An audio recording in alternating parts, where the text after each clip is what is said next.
sejahtera buat kita semua, baik saudara-saudara yang ada di tempat ini, saudara-saudara juga yang ada di mana-mana tempat yang menyaksikan lewat siaran langsung.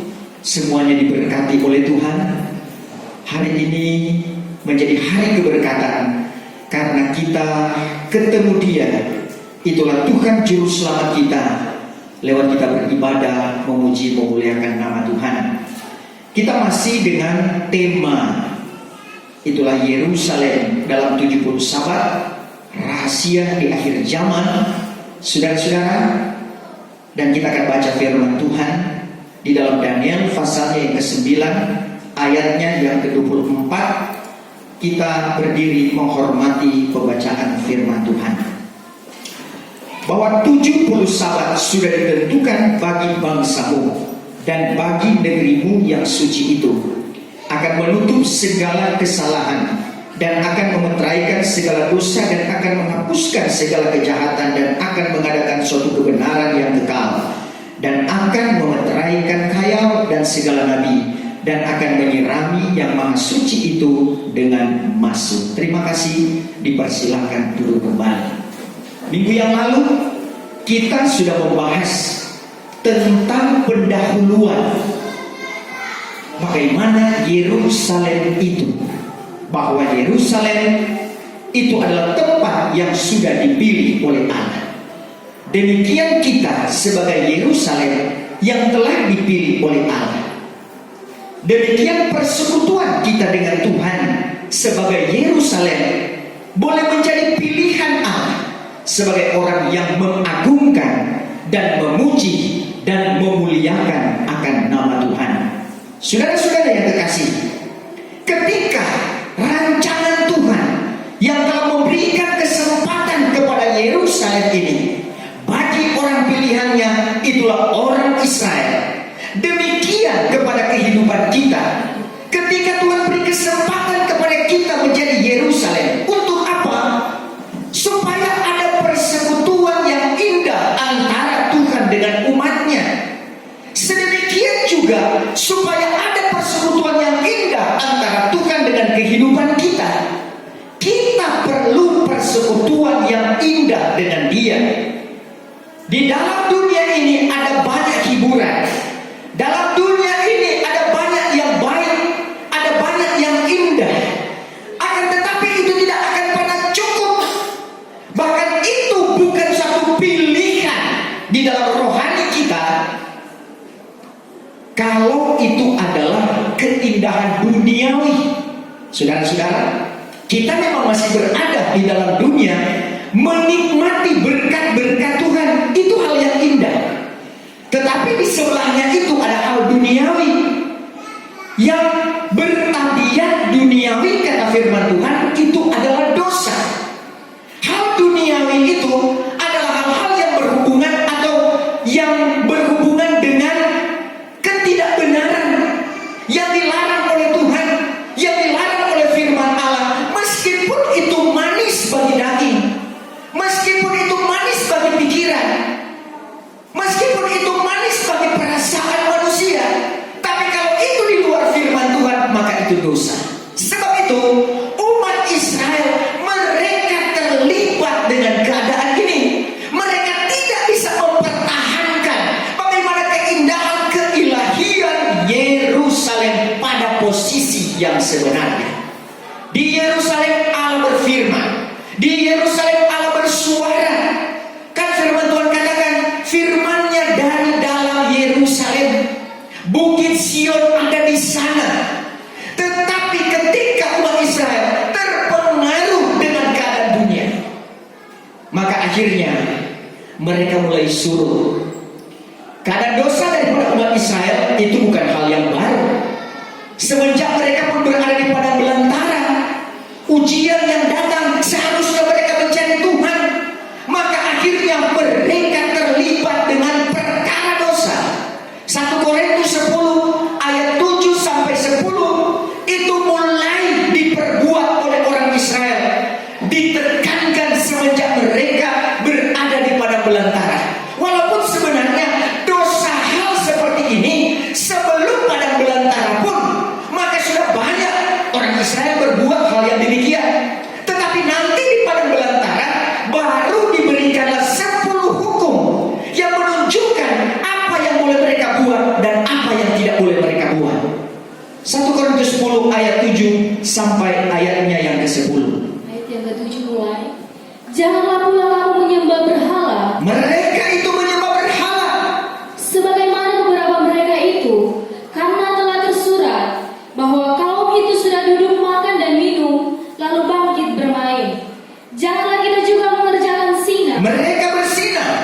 seperti yang dikerjakan oleh beberapa mereka itu, dan di dalam satu hari sudah terbang mati 23.000. Satu hari mati 23.000 orang. Itu luar biasa. Terus, Dan jangan kita pula mencobai Tuhan, sebagaimana beberapa mereka itu sudah mencobai, lalu dibinasakan oleh ular.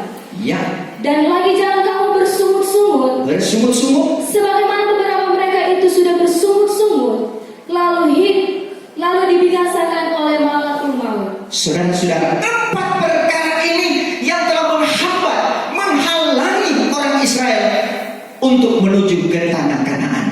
Saudara-saudara, ujung akhir zaman ini dosa yang ada di mana-mana, kegelapan ada di mana-mana, tetapi dosa yang paling sulit adalah dosa yang menjadi kegemaran manusia. Saudara-saudara, itu yang tadi yang dibicarakan 4 bagian besar itu termasuk hal-hal yang menjadi kegemaran manusia. Belum lagi ditambah dengan 1 Yahya 2 ayatnya yang ke-16, keinginan tubuh, keinginan mata, hidup dengan jemawa. Belum lagi ditambah dengan Galatia pasalnya yang ke-5 tentang buah-buah hawa nafsu. Saudara-saudara, perbuatan menurut hawa nafsu, kecemaran dan sebagainya. Ada banyak sekali di situ. Ada sekian banyak petunjuk-petunjuk firman Tuhan. Apakah yang diberikan oleh Tuhan kepada umat Israel? Demikian juga yang diberikan oleh Tuhan bagi kehidupan kita, yang harus menjadi perhatian agar supaya mempertahankan Yerusalem, satu persekutuan yang indah dengan Tuhan, itu boleh kokoh dan terpelihara. Ternyata memang tidak gampang untuk memelihara keindahan bersama dengan Tuhan. Saudara, sebuah taman lebih gampang untuk dibuat sampai dia jadi bagus ketimbang dengan merawatnya 1 hari, 2 hari, 1 bulan, 2 bulan, sampaikah bertahun-tahun. Bisakah itu tetap indah seperti itu? Ternyata memelihara taman itu mahal harganya, perlu pengorbanan, perlu perhatian. Saudara-saudara, kalau kehidupan saya dan saudara diingatkan oleh Tuhan, awas dengan hal dosa, awas dengan hal kejahatan dunia. Umat Israel ketika mereka sudah diberikan Yerusalem, mereka berbuat dosa. Akhirnya ketika pun mereka sudah berada di tanah Kanaan, maka Tuhan beri firman kepada mereka. Yeremia 25 ayatnya yang ke-11. Yeremia 25 ayat 11. Ayat 11 mulai. Maka segenap negeri ini akan menjadi suatu kerobohan batu. Ini adalah nubuatan kepada orang Israel. Kalau mereka tidak bertobat kepada Tuhan, maka negeri ini akan menjadi kerobohan batu Dan kerusakan. dan Dan segala bangsa ini akan diperhamba oleh Raja Babel 70 tahun lamanya. Saudara-saudara, maka dinubuatkan akan ada 70 tahun mereka akan diperhamba oleh Raja Babel. Saudara, ini diperhamba, bukan hanya tinggal tenang begitu saja, tetapi akan diperhamba 70 tahun lamanya. Kerajaan Babel yang bengis, kerajaan Babel yang jahat. Saudara-saudara, kita mengetahui kisah umat Israel berada di Babel. Bahkan di masa itulah Daniel berada di Babel. Dia harus dengan sekuat-kuatnya. Artinya kalau dia lengah saja, tentunya itu akan menjadi peluang kelemahan, bahkan bisa kejatuhan. Tetapi dengan gigihnya Daniel dia bertahan, bahkan sampai kepada derajat kesukaran yang paling puncak, paling tinggi. Saudara, harus dia hadapi dan dia alami ketika dia harus dimasukkan kepada lubang singa. Saudara, setinggi-tingginya tantangan yang kita alami model bagaimana? Apakah sudah sama seperti Daniel? Saudara, dimasukkan ke lubang singa. Jangankan singa, kita berhadapan saja dengan anjing herder yang belum diberi makan. Takut tidak saudara-saudara? Ya, Lihat saja giginya, apalagi kalau lihat cengkeramannya, mulutnya yang begitu kuat. Saudara-saudara, jangankan anjing-anjing barat, herder dan sebagainya, anjing kampung pun ketakutan orang kalau dia sudah mendekat, kalau dia sudah menggonggong, kalau dia sudah mendekati kaki, pasti akan ada ketakutan. Ini singa, saudara-saudara. Sedangkan hanya melihat di televisi, maka singa itu memang betul-betul dia itu menyeramkan kalau dia sudah mulai melihat akan sasarannya. Firman Tuhan berkata, iblis itu seperti singa yang mengaum. Dia mencari daya upaya siapa yang bisa untuk diterkamnya. Dia mencari celah, dia mencari kesempatan. Saudara-saudara, itu adalah tipu daya daripada kuasa kegelapan. Dia membolak-balikkan cara berpikir kita dari cara berpikir kebenaran yang pada akhirnya mulai dirasuki dengan dosa dan kejahatan. Akhirnya rusaklah daripada pikiran yang baik. Ya, firman Tuhan katakan, rusaklah ketulus ikhlasan. Ayat firman Tuhan katakan. Coba kita baca di dalam 2 Korintus 11 ayatnya yang ketiga. Ya. 2 Korintus 11 ayatnya yang ketiga. 2 Korintus 11 ayat 3.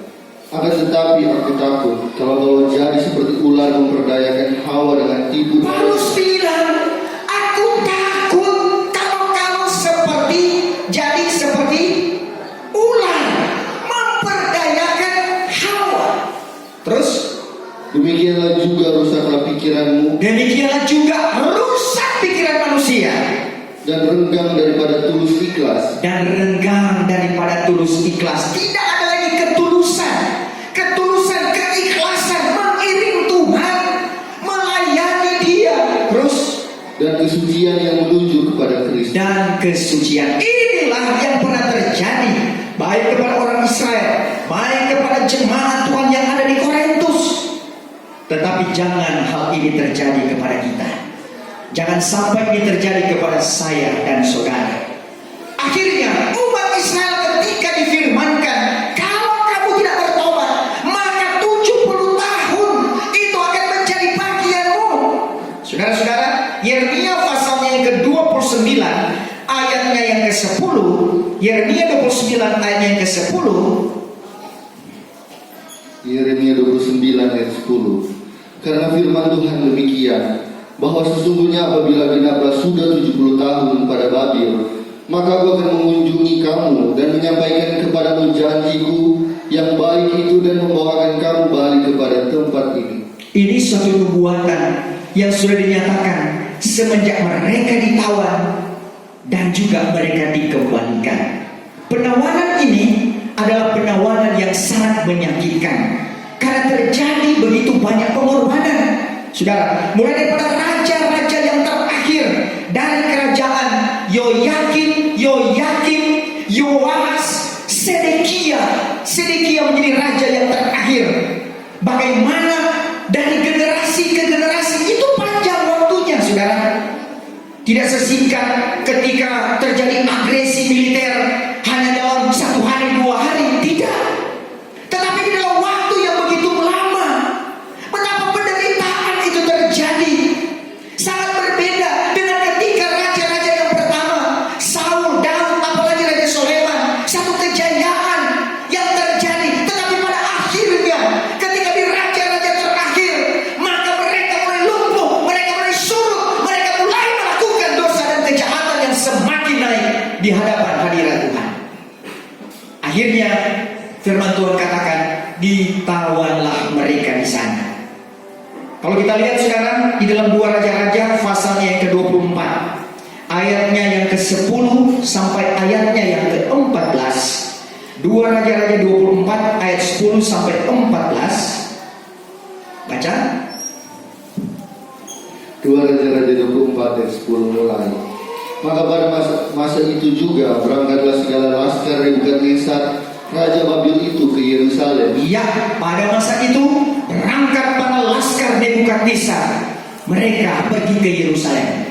Lalu negeri itu pun dikepung. Negeri itu dikepung. Tuhan membiarkan mereka dikepung. Apakah Tuhan tidak berkuasa untuk menghalau mereka? Tidak, Tuhan luaskan. Terus Ayat 11. Dan lagi Nebukadnezar, Raja Babil, sendiri pun datang menyerang negeri itu, sementara ia itu dikepung oleh segala laskarnya.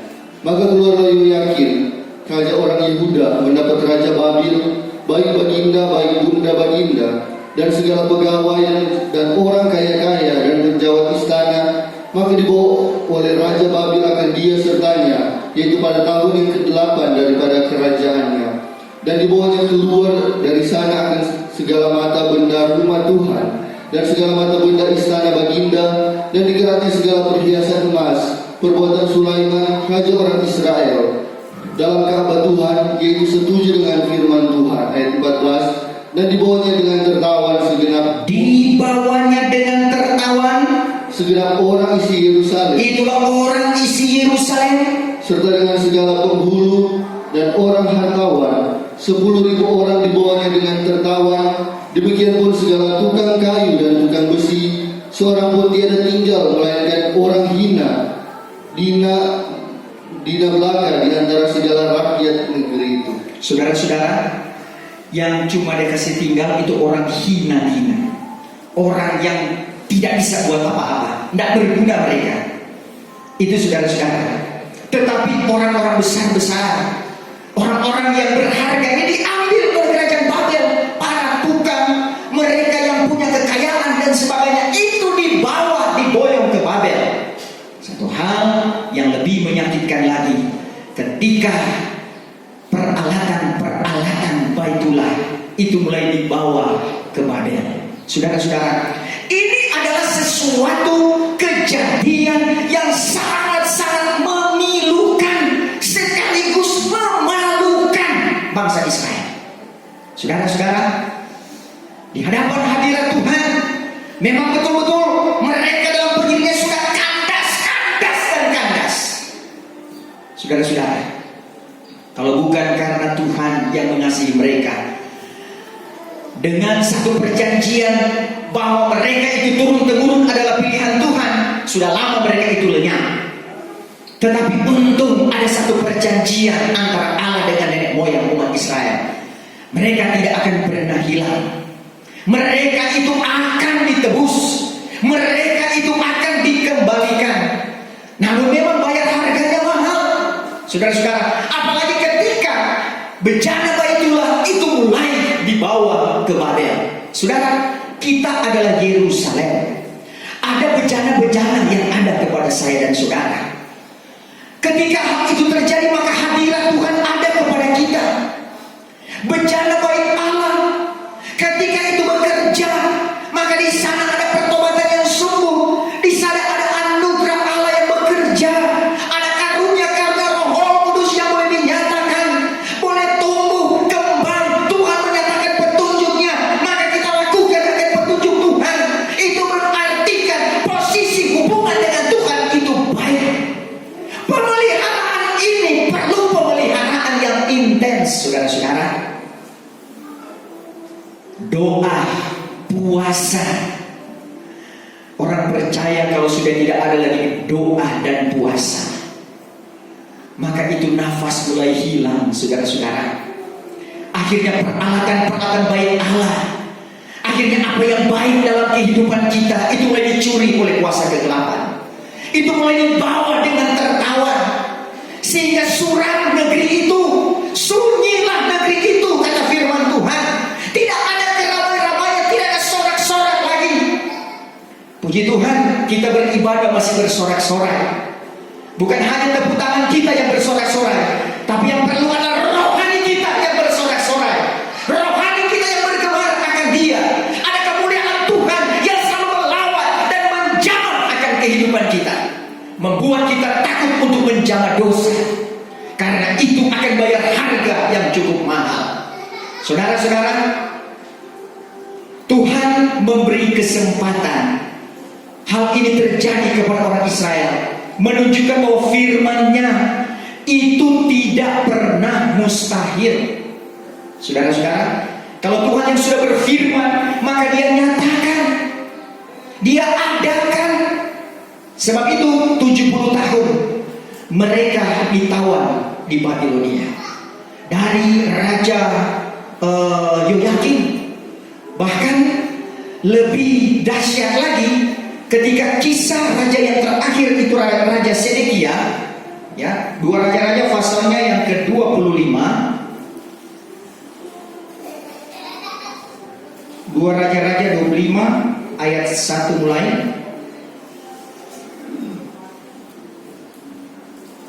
2 Raja-Raja 25 ayat 1 mulai. Bermula maka pada tahun yang ke-9 daripada kerajaannya, dan pada bulan yang ke-10 dan pada 10 hari bulan itu, tiba-tiba datanglah Nebukadnezar Raja Babil serta dengan segenap bala tentaranya menyerang Yerusalem. Didirikannya lah kemah-kemahnya bertentang. Berulang-ulang kali ini serangan demi serangan dari raja satu ke raja yang lain. Berulang-ulang kali serangan ini terjadi, dibawa dengan tertawan untuk menuju ke Babilonia. Terus bertentang dengan dia dan diperbuatannya kubu-kubu kelilingnya. ayat 3. Ayat 3. Ayat 3. Maka pada 9 hari bulan yang keempat adalah begitu besar bala kelaparan di dalam negeri, sehingga tiada lagi roti bagi segala rakyat itu. Ayat 6. Ayat 6. Maka ditangkapnya lah akan Baginda, dibawanya akan dia naik menghadap Raja Babil ke Ribla, lalu diputuskannya hukum atas Baginda.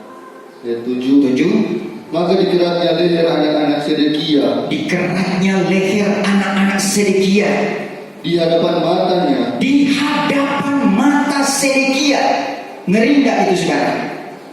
Ini bayaran dosa yang mereka buat.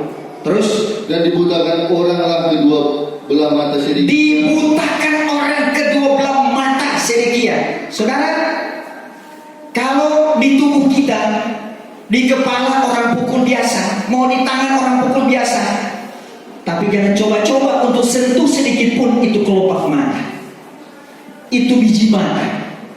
Amin, saudara. Ya, kita akan bahkan ini mata inilah yang punya gerakan paling banyak yang disebut dengan gerakan refleks. Tidak lagi diperintah oleh otak kita, dia dengan sendirinya dia berkedip. Ya, secepat pasir datang, secepat itu dia berkedip. Ini adalah anugerah Tuhan. Karena kalau mau ditunggu perintah dari otak manusia, so masuk dulu tuh banyak pasir, baru dia diperintah untuk berkedip. Ini adalah anugerah Tuhan. Tetapi, saudara-saudara, bagaimana dia mau berkedip ketika sudah dibutakan oleh Raja Babel? Ini hal-hal yang mengerikan yang terjadi kepada Sedekia. Saudara, tidak cukup hanya zaman Yoyakim, Yoas, tetapi pada zaman Sedekia dikerat leher anak-anaknya. Bayangkan saudara ada di hadapan anak-anak, kemudian satu persatu ditebas akan lehernya. Jadi kalau terjadinya mengerat leher oleh mereka yang disebut pengacau dan sebagainya, itu bukan baru sekarang, sudah semenjak dari dulu. Ya. Terorisme, ketika orang mendengarkan akan hal itu begitu ngeri, ternyata pada zaman Sedekia itu sudah terjadi. Kenapa? Karena mereka melupakan Allahnya.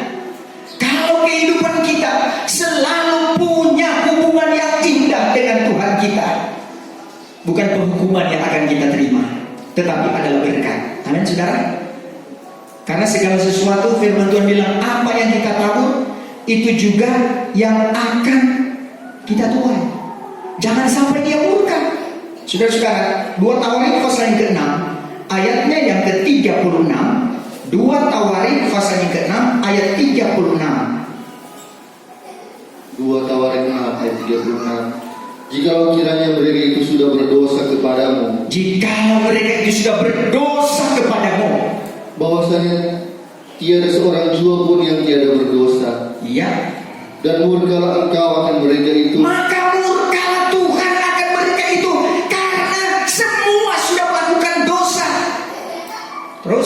kau serahkan mereka itu di hadapan musuhnya, Iya. sehingga oleh orang yang menawan mereka itu dibawakan mereka itu tertawan ke dalam negeri musuh, entah jauh atau dekat. Saudara, akhirnya dengan dosa Tuhan murka kepada mereka. Murkanya Tuhan membiarkan mereka ditawan oleh musuh, jauh ataupun dekat. Termasuk hari-hari selanjutnya, termasuk tahun-tahun berikutnya dari kerajaan Sulaiman. Ada sekian puluhan tahun itu yang berlaku. Zaman raja-raja selanjutnya, kurang lebih ada 40 raja selanjutnya, saudara-saudara. Seluruh raja orang Israel, orang Yehuda, ternyata lebih banyak raja-rajanya adalah mendukakan akan hati Tuhan. Memang pada awalnya bukan kehendak Tuhan mereka dipimpin oleh raja, karena Tuhan bermaksud adalah Tuhanlah sebagai rajanya untuk memimpin mereka. Tetapi mereka berkata, Tuhan, masakan orang lain boleh ada raja kemudian kami tidak? Saudara-saudara, memang itulah manusia, suka lihat apa yang dibuat oleh orang lain. Tuhan tuh tetangga ada itu, Tuhan masa orangnya ada. Padahal sebenarnya Tuhan mau buat kepada kita lebih besar. Tidak usah kita melihat kelebihan orang lain, tapi lihatlah kelebihan Maha Kuasa Allah yang ada dalam kehidupan kita. Ya, kalau itu untuk memacu semangat kita, ya puji Tuhan. Akan tetapi saudara-saudara, yang positif dalam kehidupan kita itu yang kita ambil menjadi pemacu untuk kita banyak berdoa, menjadi pemacu untuk kita banyak bergumul, menjadi pemacu untuk kita buat bersuci diri, kata firman Tuhan. Kita melakukan hal yang benar, hal yang baik, supaya bukan murka yang datang. Karena kalau murka yang datang itulah contoh umat Israel, mereka harus membayar harga.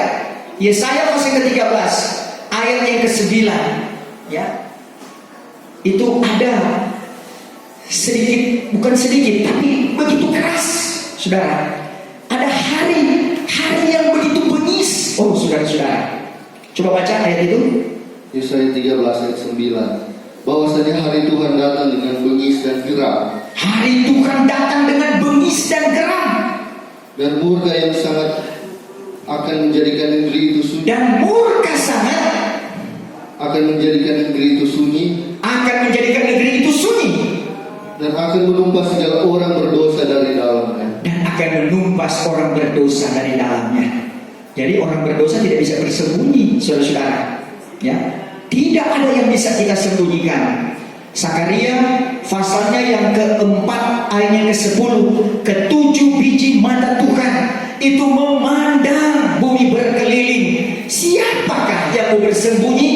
Saudara-saudara, walaupun nanti kelak dalam Wahyu pasal yang ke-6, orang besar-besar, orang terpandang, orang-orang hebat, orang berpangkat itu akan lari ke batu-batu gunung. Mereka akan menyembunyikan dirinya dan mereka berkata, timpalah kami daripada wajah Dia, karena hari yang besar itu, hari murka Tuhan itu sudah tiba saatnya. Saudara-saudara, kalau hari itu sudah tiba, manusia tidak bisa lari kemana-mana. Tapi ketika hari murka itu tiba, saya dan saudara ada di mana? Harusnya kita ada di awan-awan yang permai. Amin. Kalaupun melalui kematian, harusnya kita ada di Firdaus yang permai. Amin, saudara. Jangan sampai ada pada hari murka itu umat Israel mereka membayar harga dalam kehidupan kita. Apa yang kita buat baik kepada Tuhan, maka kelimpahan berkat Tuhan berikan kepada kita. Tetapi umat Israel ketika mereka melakukan dosa dan kejahatan, maka mereka harus bayar itu dengan murka. Mereka terima murka Tuhan, sehingga 70 tahun mereka berada di Babel. Mereka ditawan di sana. 70 tahun waktu yang cukup untuk mereka. Ketika Mazmur pasalnya yang ke-137, bahwasanya mereka itu merindukan Sion. Haleluya. Ada satu kerinduan, puji Tuhan. Ada satu kerinduan yang terjadi.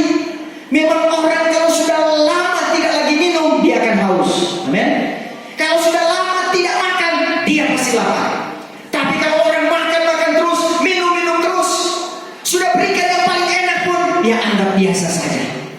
coba kalau orang lapar, saudara-saudara, walaupun itu jagung rebus, jagung keras, dia hantam, saudara. Tapi coba kalau orang dalam keadaan kenyang terus, sudah diberikan capcay, sudah diberikan pizza, diberikan apapun, wow saudara, dia katakan terima kasih, tidak lagi.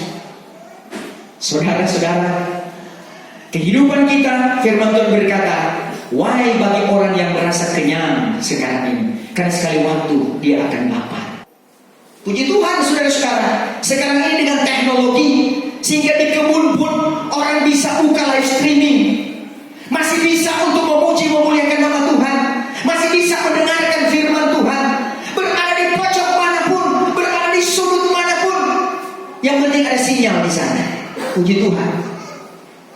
Doakan agar supaya lebih banyak lagi sinyal-sinyal firman Allah, sinyal-sinyal pemberitaan yang akan tersebar dimanapun berada, agar supaya semakin banyak orang yang menikmati. Itulah pemeliharaan Yerusalem, pemeliharaan persekutuan dengan Tuhan. Kalau itu terjadi, saudara-saudara, maka kita akan merasakan pertolongan Tuhan, pembelaan Tuhan yang diberikan kepada saya dan saudara.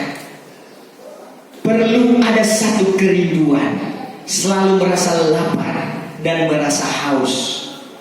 Orang kalau merasa lapar dan haus, maka apapun dia akan buat. Dia akan mencari itu di mana. Apakah di gunung? Yang penting bisa makan. Yang penting bisa minum. Apakah di terjal yang amat dalam? Yang penting bisa minum. Karena tidak ada orang bisa hidup tanpa makan dan minum. Demikian juga gereja Tuhan, bahwa kehidupan kita tidak bisa hidup tanpa makan minum rohani. Sebab itu perlu kita menjadi seperti umatnya. Mazmur 137 ayat pertama mulai. Mazmur 137 ayat 1. Bahwa di tepi sungai Babil adalah kami duduk sambil menangis selalu, sebab terkenallah kami akan Sion. Di tepi sungai Babel terkenallah kami akan Sion. Oh saudara-saudara, terus Ayat 2. Maka telah kami gantungkan segala kecapi kami pada pokok ganda rusa yang di tanah itu. Ayat 3. Karena di sini orang yang telah menawan akan kami itu menyuruhkan kami menyanyikan perkataan suatu nyanyian, dan orang yang telah mencapakan kami di atas kami ke bumi itu menyuruh kami memuji-muji. Katanya, nyanyikanlah akan kami barang sesuatu nyanyian Sion. Terus Ayat 4. Bagaimana dapat kami menyanyikan suatu puji-pujian Tuhan dalam negeri lain? Hai Yerusalem, bagaimana kami dapat menyanyikan puji-pujian Tuhan di negeri lain? Saudara, mereka yang berada di Babel, yang sebenarnya mereka seharusnya berada di Sion untuk bisa menyanyikan puji-pujian bagi Tuhan, karena itulah negeri perjanjian. Mereka rindu, saudara. Bagaimana kerinduan itu kalau terjadi? Rindunya untuk pulang sudah 70 tahun lamanya. Terus ayat 5. Hai Yerusalem, hai Yerusalem,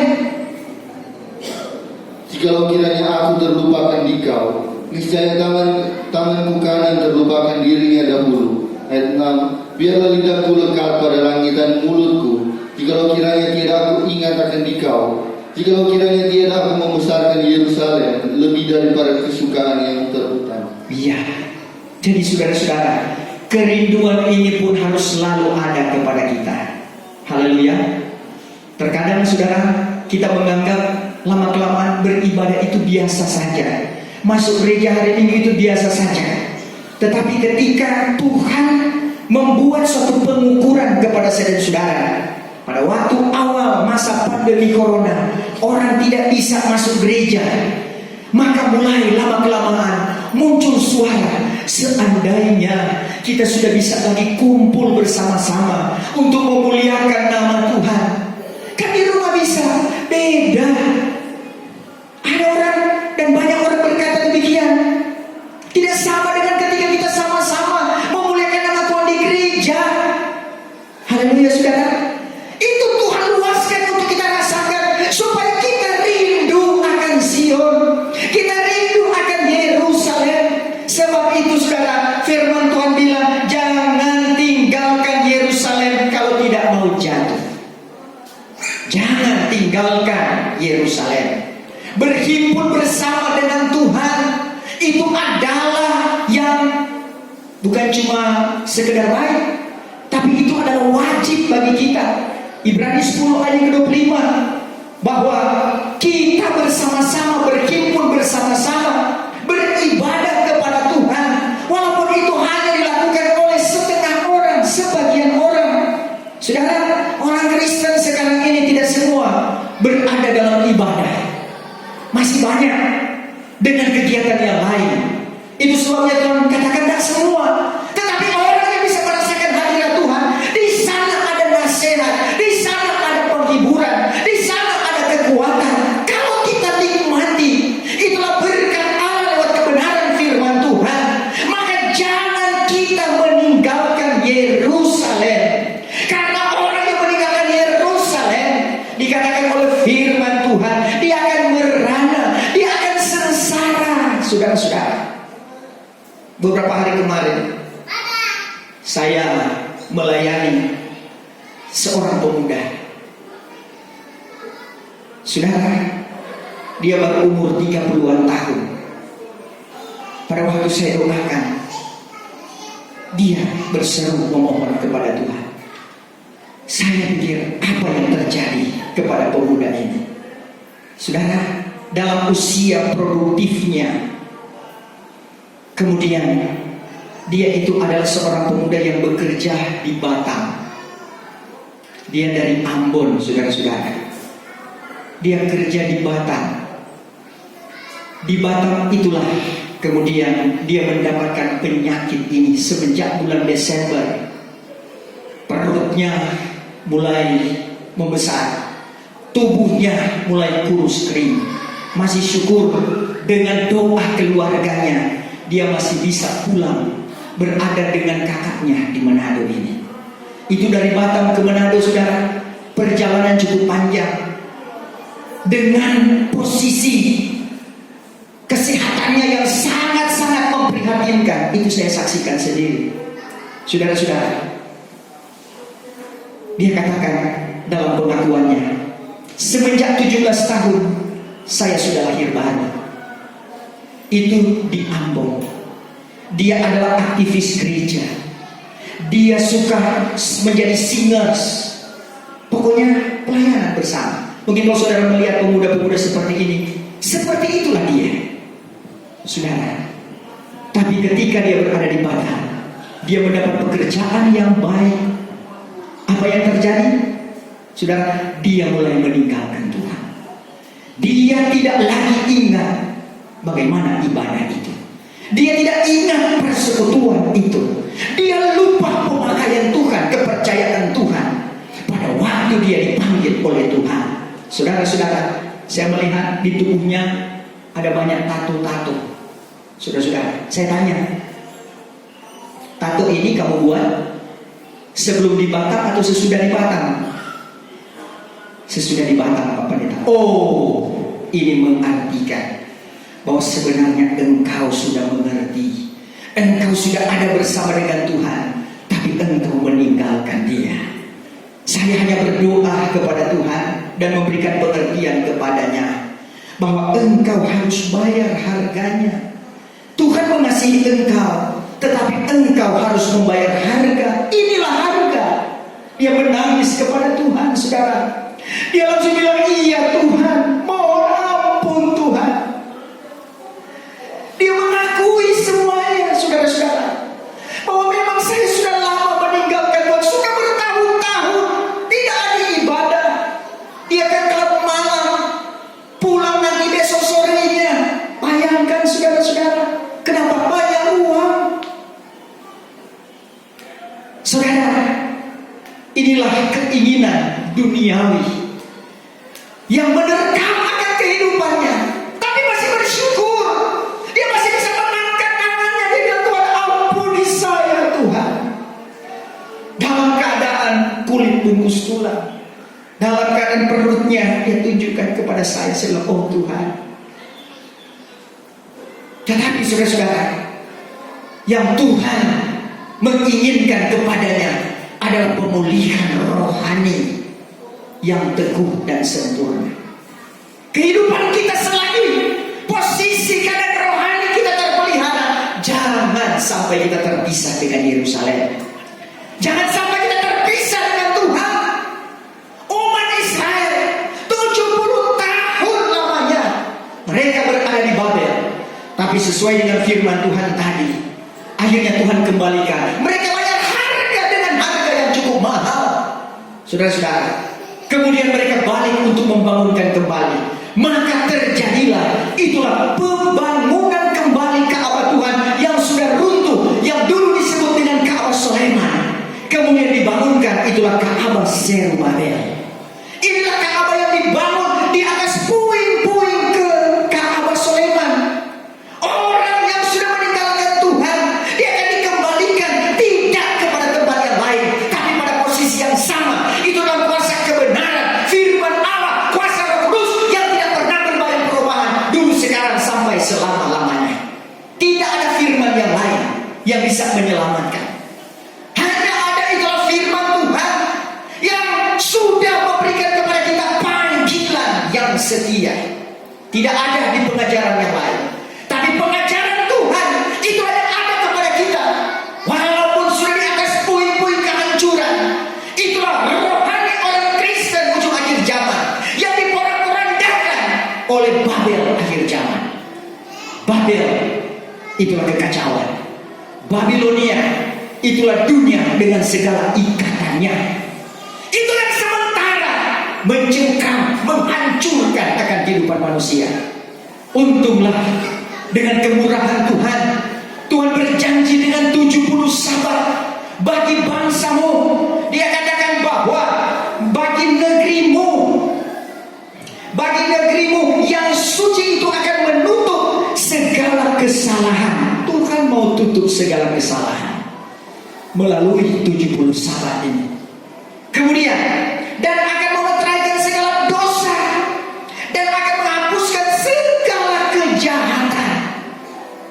Jadi Tuhan kembali melawat akan umatnya, menghapuskan segala kejahatan dan akan mengadakan satu kebenaran yang kekal. Inilah kebenaran yang kekal yang kemudian masuk pada zaman Roh Kudus. Maka hukum, anugerah dan kebenaran itu dinyatakan kepada manusia karena dengan perjanjiannya sesuai dengan janji Tuhan kepada umatnya. Saudara-saudara, kehidupan kita yang sudah dijadikan Yerusalem, mari kita melihat betapa besarnya kehancuran yang terjadi pada tembok-tembok Yerusalem, terjadinya kehancuran kepada Ka'bah Yerusalem. Itu ketika umat Israel diserang oleh Nebukadnezar. Ka'bah inilah Ka'bah Tuhan. Sekian banyak orang percaya yang pada akhirnya mulai menyimpang daripada percayanya akan Tuhan. Bahkan tidak sedikit merubah keyakinan. Saudara-saudara, kenapa? Hanya oleh karena hal dunia ini, hanya oleh karena pernikahan, hanya oleh karena naik pangkat, hanya oleh karena keberhasilan dunia, maka menjual akan kebenaran itu. Sama seperti umat Israel ketika dikuasai oleh Babilonia, berada di tanah Babilonia, disuruh menyembah patung Nebukadnezar. Kenapa mereka menyembah? Karena jaga diri. Kalau tidak nanti dihukum, takut. Saudara-saudara, itu adalah sifat manusia. Tetapi Tuhan tunjukkan inilah benih-benih, yaitulah Daniel, Hananya, Misal dan Asaria. Mereka itu orang-orang pilihan Allah, bahwa mereka itu adalah orang-orang yang telah ditentukan oleh Tuhan untuk menjadi berkat kepada orang-orang Israel. Tuhan bilang, jikalau tiada Tuhan meninggalkan benih, niscaya sudah sama seperti Sodom dan Gomora. Benih-benih Tuhan, ada hamba-hamba Tuhan menyatakan tentang benih kebenaran firman Allah, sama seperti Daniel dan kawan-kawan, sama seperti Nehemia, sama seperti Esra, sama seperti Haggai, sama seperti Sakaria. Saudara-saudara, Tuhan mengadakan itu karena apa? Karena Tuhan mengasihi akan umatnya. Hari-hari ini dengan gejolak yang terjadi di dunia akhir zaman, tapi Tuhan putuskan agar supaya hamba-hamba kebenarannya akan menyampaikan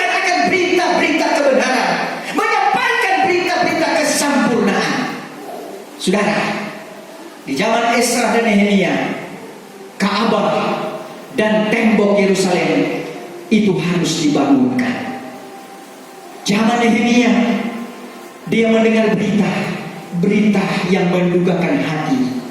Datanglah Hanani, kemudian memberitahukan kepadanya Nehemia, adapun orang yang lagi tinggal di Yerusalem, mereka itu sudah dalam keadaan kecelaan. Nehemia pasal yang pertama di sana menceritakan bahwa mereka itu sudah sangat dalam kehancuran, dalam keadaan kecelaan. Temboknya sudah hancur, pintu gerbangnya sudah dimakan api. Tidak heran kalau kehancuran Ka'bah itu terjadi dengan leluasa. Karena apa? Karena temboknya sudah hancur, apalagi pintu gerbangnya sudah dimakan api. Saudara-saudara, hari-hari ini Nehemia akhir zaman perlu menjadi teladan untuk membangunkan kembali tembok-tembok tersebut. Demikian juga Esra akhir zaman, Zerubabel akhir zaman, untuk pembangunan Ka'bah yang sudah hancur. Sebab itu ditekankan ada 7 sabat bagi bangsamu. Dari 70 sabat ada 7 sabat untuk membangunkan kembali Ka'bah, pagar tembok Yerusalem dan negeri Yerusalem. Itu adalah waktu yang sudah ditentukan. 7 sabat, 1 sabat itu sama dengan 7 hari.